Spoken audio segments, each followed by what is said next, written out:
Hi friends, I am Mohan from Kishop Academy. So இந்த video பதிவில் என்ன பாடத்தை பார்க்க போகிறோம் அப்படின்னு வந்து பார்த்தீங்கன்னா சிறுகதை வாசிப்பும் திறனாய்வும். சரிங்களா? ஸோ நம்ம முன்னாடியே சொன்ன மாதிரி எந்த பாடத்தையும் வர்ற மாதிரி ஐடியா இல்லை. ஸோ இந்த பாடம் எதை பற்றி பேசும் அப்படின்னா சிறுகதை வாசிப்பு எப்படி ஆரம்பிக்கும், எங்கே முடியும், திறனாய்வு அப்படிங்கிறது வந்து பார்த்தீங்கன்னா விமர்சை அப்படின்னு சொல்லுவாங்கள்ல, அது மாதிரி வச்சுக்கலாம். சரிங்களா? ஸோ வாசிப்புனா உங்களுக்கு தெரியும், வாசிப்பு இல்லாமல் இந்த உலகத்தில் எதுவுமே இல்லை. இந்த வீடியோவை நீங்கள் பார்த்துக்கிட்டு இருக்கிறது கேட்டுக்கிட்டு இருக்கிறது கூட ஒரு வாசிப்பு தான். வாசிப்புங்கிறது ஒரு உன்னதமான அனுபவம். ஸோ எல்லா சமூக அனுபவங்களின் கூட்டுத்தொகுப்பாக படைப்புகளில் வெளிப்படுகிறது அப்படின்னு சொல்லியிருக்காங்க. ஒவ்வொரு வாசிப்பையும் ஒரு வாசகன் வாசிக்கும் போது ஒரு வெவ்வேறு காலமான அனுபவ களத்திற்கு அவனால் வந்து பார்த்திங்கன்னா போக முடியும். சரிங்களா? இடம், காலம், மொழி கடந்த அனைத்து மானுட வாழ்வியல் பதிவுகளிலிருந்தும் தனக்கான உன்னதங்களை ஒரு வாசிப்பாளன் தன்னோட வாழ்க்கைக்கு தேவையானதை எடுத்துக்கிறான். சரிங்களா? ஸோ வாசிப்பு நிறைந்த சமுதாயமே பண்பாடு கூறுகளோடு எந்த ஒரு நவீனமான ஒரு சமுதாயமாக தன்னை தகவமைத்து கொள்ள முடியும். வாசிப்புக்கான டெஃபினிஷன் கொடுத்துருக்காங்க. உண்மையாலுமே சொல்கிறேங்க, புத்தக வாசிப்புங்கிறது ரொம்ப முக்கியம். புத்தக வாசிப்பு இல்லாமல் எதுவுமே முடியாது. புத்தக வாசிப்பு அப்படின்னா நம்ம ஸ்கூல் புக்கு படிக்கிறோம் இல்லையா, நம்ம பரீட்சைக்காக படிக்கிறது மட்டும் வாசிப்பு இல்லை. சரிங்களா? ஒரு வாழ்வியல் சம்மந்தமான ஒரு புத்தகங்கள், அறிவுபூர்வ சம்மந்தமான புத்தகங்கள், அறிவியல் புத்தகங்கள் எல்லாத்தையுமே வந்து பார்த்திங்கன்னா நம்ம வாசிக்கணும். அதுதான் வந்து பார்த்திங்கன்னா வாசிப்பு. ஸோ வாசிப்பின் படிநிலைகள் கொடுத்துருக்காங்க. இதில் ரொம்ப முக்கியமானதே இந்த கட்டம் தான். ஸோ நம்மளோட வாசிப்போட படிநிலைகள் எங்கே ஆரம்பித்து எது வரைக்கும் முடியும், எந்த மாதிரியான அந்த வாசிப்பு படிநிலைகளில் எந்த மாதிரியான கதைகள் இருக்கும் அப்படிங்கிறத பற்றி இது பேசும். சரிங்களா? இலக்கிய வாசிப்பு எப்போதும் ஒரே மையத்திலேயே இயங்குவதில்லை. நம்மளோட வாசிப்பும் வந்து பார்த்திங்கன்னா வெவ்வேறு மாதிரி போகும். நம்ம ஸ்கூல் சின்ன பையனாக இருக்கும்போது கதை புத்தகம் படிக்கிறதுக்கு ரொம்ப பிடிக்கும். அதை தாண்டி அதுக்கப்புறம் வந்து பார்த்திங்கன்னா கதை புத்தகத்துலேருந்து நம்ம அடுத்தடுத்து ஜென்ரேட் ஆகிட்டே இருப்போம். சரிங்களா? ஸோ வாசிப்பு எப்பயுமே ஒரே மையத்தில் இயங்காது, பல்வேறு படிநிலைகள் இருக்குது. சரிங்களா?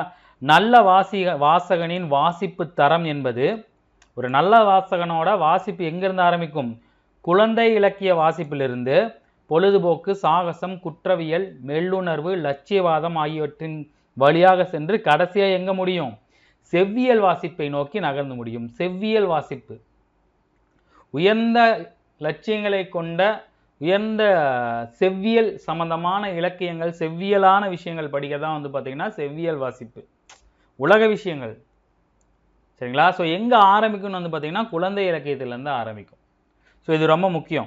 ஒரு வாசகனோட வாசிப்பு தரம் எங்கேருந்து ஆரம்பிக்கும், குழந்தை இலக்கியத்தில் ஆரம்பித்து எதை நோக்கி போயிட்டே இருக்கணும் வந்து பார்த்திங்கன்னா செவ்வியல் வாசிப்பை நோக்கி நகர்ந்துக்கிட்டே இருக்கும்.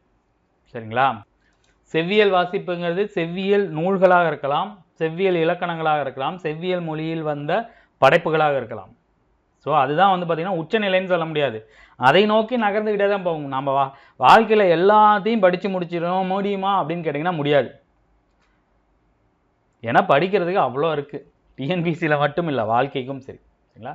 ஸோ வாசிப்பாளனின் வாசிப்பு தரம் எங்கேருந்து ஆரம்பிக்கும், குழந்தை இலக்கியம் தான் வாசிப்பு அனுபவத்தின் தொடக்கம். சரிங்களா? குழந்தை இலக்கியம்னா ஒன்றும் இல்லைங்க, சின்ன வயசில் நாம் கேட்ட கதைகள், கிராமிய மரபு கதைகள், இவையெல்லாம் தான் நம்மளோட வாசிப்பை தொடங்கி வைக்கின்றன. நல்லா சின்ன பையனாக இருக்கும்போது வெள்ளிக்கிழமானா சிறுவர் மலர்னு ஒன்று வரும், அதில் சில கதைகள்லாம் இருக்கும். சரிங்களா? அதிலிருந்து நம்மளோட வாசிப்பு தொடங்குது அப்படின்னு சொல்கிறாங்க. உண்மையை சொல்லலாம், அதில் மட்டும் இல்லை, நம்மளுக்கு கதை சொல்கிறாங்கல்ல, தாத்தா பாட்டிலாம் கதை சொல்கிறாங்களே, அதுலேருந்தே நம்மளோட வாசிப்பு தொடங்குறது. ஸோ இந்த வாசிப்புங்கிறது வந்து பார்த்திங்கன்னா கதைகளை பற்றிய வாசிப்பு. சரிங்களா?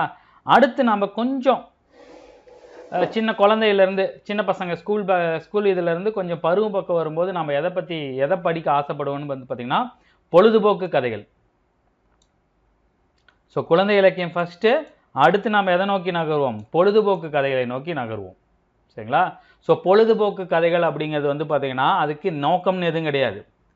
ஒரு வணிக எழுத்தாளனுக்கு நம்மிடம் பகிர்ந்து கொள்ள எந்த ஒரு வாழ்வியல் பொருளும் இல்லை. பொழுதுபோக்கு கதைகள் மூலமாக நீங்கள் ஏதாவது கற்றுப்பீங்களான்னு கேட்டிங்கன்னா கிடையாது. அதை படிக்கும்போது உங்களுக்கு டைம் பாஸ் ஆகும், ஜாலியாகும். நம்ம மகிழ்விப்பது மட்டுமே பொழுதுபோக்கு கதைகளின் நோக்கம். சரிங்களா? ஸோ குழந்தை இலக்கியத்தில் இருந்த நாம் பொழுதுபோக்கு இலக்கியத்துக்கு வரும்போது பொழுதுபோக்கு இலக்கியம் பொழுதுபோக்கு வாசிப்பை வந்து பார்த்திங்கன்னா அந்த கதைகளை நம்ம ஈஸியாக கடந்து போக முடியும். ஸோ இந்த பாயிண்ட் ரொம்ப முக்கியம். ஒரு வணிக எழுத்தாளனுக்கு பொழுதுபோக்கு கதை எழுதக்கூடிய ஒரு வணிக எழுத்தாளனுக்கு நம்மக்கிட்ட எந்த விஷயத்தையும் பகிர்ந்துக்கணும்னா அவனுக்கு எந்த உதவியும் இல்லை. அவனோடது வணிக நோக்கம். சரிங்களா? மகிழ்விப்பது மட்டும்தான் நோக்கம், என்டர்டெயின். சரிங்களா? அடுத்து குழந்தை பருவ வாசிப்பிலிருந்து நம்ம இளமை பருவத்தை நோக்கி நகரும் போது நம்ம எந்த மாதிரி கதைகளை படிப்போம்? சாகச கதைகளை படிப்போம். நீங்கள் சின்ன பையனாக இருக்கும்போது பார்த்தீங்கன்னா என்ன பார்ப்பீங்க? டாம் அண்ட் ஜெர்ரி பார்த்துட்டு இருப்பீங்க. கொஞ்சம் வளர்ந்ததுக்கு அப்புறம் கொஞ்சம் ஸ்கூல் போகும்போது ஒரு 8வது 9வது அந்த மாதிரி வரும்போது பென் 10 பார்ப்பீங்க. சரிங்களா? இதை பார்த்துட்டு இருந்தவங்களுக்கு தெரியும். ஸோ இதுதான் பார்த்தீங்கன்னா குழந்தை பருவ வாசிப்பிலிருந்து இளமை பருவத்துக்கு வரும்போது நம்மளோட இது எதை நோக்கி நகரும்னு பார்த்தீங்கன்னா சாகச கதைகளை நோக்கி நகரும். அட்வென்ச்சர்ஸ், த்ரில்லிங் கதைகள். இந்த சாகச கதைகளை நோக்கி நகரும்போது நமக்கு ஏன் அப்படி நோக்கி நகருதுன்னா நம்ம அது துடிப்பான பருவம். வாழ்க்கையை நம்பிக்கையுடன் எதிர்கொள்ளும் மனநிலையின் கதை வடிவமே சாகச கதைகள். இந்த பாயிண்ட் ரொம்ப முக்கியம். சாகச கதைகள்லாம் என்ன பண்ணுவார்? ஒரு ஹீரோ இருப்பார், அவர் ஒரு சாகச வீரனாக இருப்பார். அவர் ஒரு விஷயத்தை அடையிறதுக்கோசரம் நிறைய சாகசங்கள்லாம் பண்ணி கடைசியாக அந்த விஷயத்தை போய் அடைவார். ஸோ நம்பிக்கையோடு எதிர்கொள்ளும் மனநிலையின் கதை வடிவமே சாகச கதைகள். இந்த கதைகள் தான் நம்மளுக்கு கனவுகளை உருவாக்கக்கூடியது. ஒரு சிண்ட்ரெல்லா கதை இருக்கட்டும், ஒரு டேங்கோ கதை இருக்கட்டும், இது எல்லாமே நம்மளுக்கு எதை நோக்கி எதை சொல்லும்? கடைசியாக அவங்க போய் ஏதோ ஒன்று இது பண்ணுவாங்க. நமக்கும் இந்த மாதிரி கிடைச்சா எப்படி இருக்கும்? இப்போ பார்த்தீங்கன்னா அலாவுதீன், அது ஒரு சாகச கதை. அந்த கதை பார்க்கும்போது சின்ன வயசில் நமக்கு எல்லாத்துக்கும் என்ன தோணும்? இது மாதிரி ஒரு விளக்கு கிடைச்சா எப்படி இருக்கும் அப்படிங்கிற கனவை நமக்கு உருவாக்கும். ஸோ கனவுகளை உருவாக்கக்கூடிய கதைகள் என்னன்னு கேள்வி வந்துச்சுன்னா என்னது? சாகச கதைகள். சரிங்களா? அடுத்து பார்த்தீங்கன்னா குற்றக்கதைகள். ஸோ இளம் பருவத்தினருக்கு நெருக்கமான சாகசத்திலிருந்து வீரத்தன்மையை கொச்சைப்படுத்தி குற்றங்களை பேசும் கதைகள் துப்பறியும் போர்வையில் வலம் வருகின்றன. ஸோ குற்றக்கதைகளை பற்றி இவங்க பார்த்தீங்கன்னா இவங்க கொஞ்சம் டவுனாக தான் கொடுத்துருக்காங்க. ஸோ வீரத்தன்மையை குச்சப்படுத்தி குற்றங்களை மட்டும் பேசக்கூடிய ஒரு கதை பார்த்தீங்கன்னா துப்பறியும் கதை. துப்பறியும் போர்வையில் இருக்கக்கூடியது குற்றக்கதைகள். ஒரு குற்றத்தை எடுத்துக்குவாங்க, அதை அப்படியே சாகசத்திலிருந்து கேவலப்படுத்தி அந்த குற்றம் எப்படி நடந்துச்சு துப்பறிகிற மாதிரி போகிறதுல வரதான் பார்த்தீங்கன்னா குற்றக்கதைகள். ஸோ இவற்றின் மலினத்தன்மையை நம்ம புரிந்து கொள்ள. மலினம் அப்படின்னா பார்த்தீங்கன்னா கொஞ்சம் ஒர்த்லெஸ் அப்படின்னு சொல்லுவாங்க. இந்தளவுக்கு ஒர்த் இல்லை, கொஞ்சம் மலினமாக நடந்துக்கிறாங்க அப்படின்னா கொஞ்சம் இதாக நடந்துக்கிறாங்க. ஸோ குற்றக்கதைகளை பற்றி இவங்க சாதாரணமாக தான் சொல்லியிருக்காங்க. ஸோ இளம் பருவத்தில் நாம் என்ன குழந்தை இலக்கியத்தை தொடங்கி அதுக்கப்புறம் பொழுதுபோக்கு கதைக்கு படிக்க ஆரம்பிப்போம். பொழுதுபோக்கு தாண்டி சாகச கதைகள், சாகச கதைகளிலிருந்து குற்றக்கதைகளுக்கு ஒரு மாதிரி நம்ம போவோம். குற்றக்கதைகள் துப்பறியும் போர்வையில் அப்படியே போகும். அதற்கு அடுத்தது நம்ம அடுத்த கட்டத்துக்கு எங்கே வருவோம்னு பார்த்தீங்கன்னா இப்போ நம்ம என்ன பண்ணுவோம்? இளமை பருவத்திலிருந்து குமர பருவம் வந்துடுவோம். ஸோ அதில் பார்த்தீங்கன்னா ஆண் பெண் இருப்பு சார்ந்த மெல்லுணர்வுகளை இவ்வகை கதைகள் கொண்டுள்ளன. ரொம்ப ரொம்ப முக்கியம். ஸோ மெல்லுணர்வுனா எதை பேசும்? ஆண் பெண் ஈர்ப்பு சார்ந்த மெல்லுணர்வு, லவ் ஸ்டோரிஸ். சாகச கதையிலேருந்து குற்றக்கதையிலேருந்து லவ் ஸ்டோரிஸ்க்கு வருவோம். சரிங்களா? இவை வாசிப்பு அனுபவம் உள்ள அனைவரையும் கவரக்கூடிய தன்மை வாய்ந்தது. ரொம்ப ரொம்ப முக்கியமான ஒரு பாயிண்ட். இதெல்லாம் கேட்க மாட்டாங்கன்னு நினச்சிக்காதீங்க. கேட்டால் என்ன பண்ணுறது? இந்த மாதிரி பாயிண்ட் தான் கேட்பாங்க. வாசிப்பு அனுபவம் உள்ள அனைவரையும் கவரக்கூடிய கதைகள் எந்த வகை கதைகள்? குழந்தை கதைகள், பொழுதுபோக்கு கதைகள், சாகச கதைகள், மெல்லுணர்வு கதைகள்னு கொடுப்பாங்க. இப்போ அரிச்சியில் உட்காந்துருக்கும்போது குழந்தை கதையும் ஜாலியாக தானே இருக்கும், எல்லாத்தையும் கவருமே, சாகச கதையும் கவருமே அப்படின்னு நமக்கு தோணும். ஆனால் ஆக்சுவல் பதில் என்ன? மெல்லுணர்வு கதைகள். மெல்லுணர்வு கதைகள் எதை பற்றி பேசும்? ஆண் பெண் ஈர்ப்பு சம்மந்தப்பட்டு பேசக்கூடியதான் பார்த்திங்கன்னா மெல்லுணர்வு கதைகள். இந்த பாயிண்ட் ரொம்ப முக்கியம் இதில். சரிங்களா? அடுத்து லட்சியவாத கதைகள். குமரபருவத்தை தாண்டியாச்சு. இப்போ நமக்கு என்ன வரும்? பொறுப்பு வரும். ஸோ சமூக பொறுப்பு உணர்வு மிக்க லட்சியவாத எழுத்துக்களை வாசிப்பது என்பது வாசிப்பு மனநிலையின் முக்கியமான கட்டம். பொழுதுபோக்கு பார்த்தாச்சு, லவ்வை பார்த்தாச்சு. அடுத்தது நம்ம என்னது? இந்த சமூகம் சார்ந்த சமூக சிக்கல்களை வாசிப்புக்குது. இந்த மாதிரி மக்கள் இருக்காங்க, அவங்களோட நிலைமை எப்படி, அவங்கள மாற்றதுக்கு நம்ம என்ன பண்ணுறது அப்படிங்கிற மாதிரி படிக்க ஆரம்பிக்கிறது தான் பார்த்திங்கன்னா இந்த லட்சியவாத கதைகள். சரிங்களா? இதன் வழியாக தான் நம்ம அடுத்த கட்டத்துக்கு போக முடியும். செவ்விலக்கிய வாசிப்புக்கு சேர முடியும். ஸோ கேள்வி வரலாம், எதை வாசித்து பின் நீங்கள் செவ்விலக்கிய வாசிப்புக்கு வர முடியும் அப்படின்னு கேட்டிங்கன்னா லட்சியவாத கதைகள். ஸோ வாசிப்பு மனநிலையின் முக்கியமான கட்டம் எதுன்னு பார்த்தீங்கன்னாலும் இதுதான், லட்சியவாத கதைகள். அடுத்தது கடைசியாக நம்ம எங்கே முடிவோம்? செவ்விலக்கிய வாசிப்பு. குழந்தை பருவத்தில் குழந்தை இலக்கியத்திலிருந்து நம்ம தொடங்கி செவ்வியல் இலக்கிய வாசிப்புக்கு வர சமூக வாழ்வியல் லட்சிய கதைகளே துணை புரிகின்றன. ஸோ இதை படித்தோம்னா இது ஏன் இப்படி இருக்குன்னு அடுத்த கட்டத்துக்கு வரும். ஒன்றும் இல்லைங்க, உதாரணமாக சொல்லணும் அப்படின்னு வச்சிங்களேன், நீங்கள் பொழுதுபோக்கு கதையை படிச்சுட்ருக்கீங்க, அடுத்து லவ் ஸ்டோரிஸ் படிக்கிறீங்க, அடுத்து தமிழர்கள் எப்படியெல்லாம் அடிமைப்படுத்தப்படுறாங்க, தமிழர்களோட இது என்ன அப்படிங்கிறத நீங்கள் லட்சியவாத கதைகள் படிச்சிங்கன்னா தான், ஓ அப்படியா தமிழ் அப்போ பெரிய விஷயமா, அப்போ தமிழில் என்னென்ன இருக்குது, நம்மளோட வரலாறு என்ன, நம்மளோட இது என்னென்ன ஆர்ஜின்னு வரீங்க இல்லையா, அப்போ எங்கே நிற்பீங்க, செவ்விலக்கியங்களில் நிற்பீங்க. ஸோ செவ்வியலக்கியலுக்கு வர வேண்டியதுக்கு ஹெல்ப் பண்ணுறது எதுன்னு பார்த்தீங்கன்னா இந்த லட்சியவாத கதைகள். சரிங்களா? லட்சியவாத கதைகள் வாழ்வினை எளிமைப்படுத்தி சொல்லி செல்பவை, எளிமையாக சொல்லிட்டு போவோம். ஆனால் சீரிய இலக்கியங்கள் அனைத்து சிக்கல்களையும் ஊடுருவி தங்களுடைய கனவுகளை அடைபவைன்னு கொடுத்துருக்காங்க. ஸோ எங்கே ஆரம்பிக்கும், குழந்தை இலக்கியத்தில் ஆரம்பிக்கும், அடுத்து பொழுதுபோக்கு கதையில் சாகச கதைகள், குற்றக்கதைகள், மெல்லுணர்வு கதைகள், அடுத்து லட்சியவாத கதைகள், அடுத்து பார்த்தீங்கன்னா கடைசியாக செவ்விலக்கிய வாசிப்பு. செவ்விலக்கிய வாசிப்புகளில் பூந்துட்டீங்க அப்படின்னா நீங்கள் உலக விஷயங்கள் எல்லாத்த பற்றி யோசிக்க ஆரம்பிப்பீங்க, அது தேடி தேடி படிக்க ஆரம்பிப்பீங்க. ஸோ அதன் மூலமாக உங்களோட கனவுகளை அடைவீர்கள் அப்படின்னு சொல்லியிருக்காங்க. சரிங்களா? அடுத்து பார்த்தீங்கன்னா திறனாய்வு. திறனாய்வுனா விமர்சனம், ஒரு விமர்சை. சிறுகதை படைப்பது ஒரு தனிக்கலை. அதே மாதிரி அவற்றை வாசித்து அதை ஆய்வு செய்து அதை அதை அதை அந்த அந்த ஆய்வு ஒரு படைப்பாக்கிறதுக்கு அதுக்கு சமமான கலைன்னு சொல்கிறாங்க. ஒரு புத்தகத்தை புக்கை ரிவ்யூ பண்ணுறது கூட ஒரு கலை, அதை தான் சொல்கிறாங்க. ஸோ அதை நம்ம பண்ணோம் அப்படின்னா கீழே இருக்கிற கூறுகளை நம்ம புரிஞ்சுக்கணும். ஒரு புக்கை நீங்கள் ரிவ்யூ பண்ணுறீங்க, படித்ததுக்கப்புறம் அந்த புக்கு என்ன, அது எதை பற்றி பேசுது, அதோட உண்மைத்தன்மை என்ன, அதெல்லாம் நீங்கள் தெரிஞ்சு அதை ஒரு ரிசர்ச் பண்ணுறீங்க அப்படின்னா அதற்கு சில கூறுகளை நீங்கள் தெரிஞ்சுக்கணும். ஃபஸ்ட்டு கூறு பார்த்திங்கன்னா களமும் சூழலும். கதை எங்கே நடக்குது, எந்த காலகட்டத்தில் நடக்குது, இதை புரிஞ்சுக்கிட்டீங்கன்னா தான் கதையோட தளத்திற்கு உங்களால் ஒன்ற முடியும்.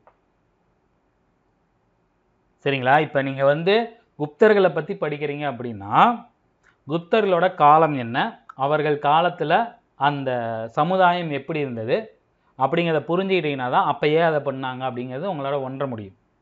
சரிங்களா? அடுத்து நம்ம தெரிஞ்சிக்கக்கூடியது பார்த்திங்கன்னா அந்த கதையின் மையம், அந்த கதை எதை நோக்கி நகர்கிறது அப்படிங்கிறத கண்டுபிடிக்கணும்.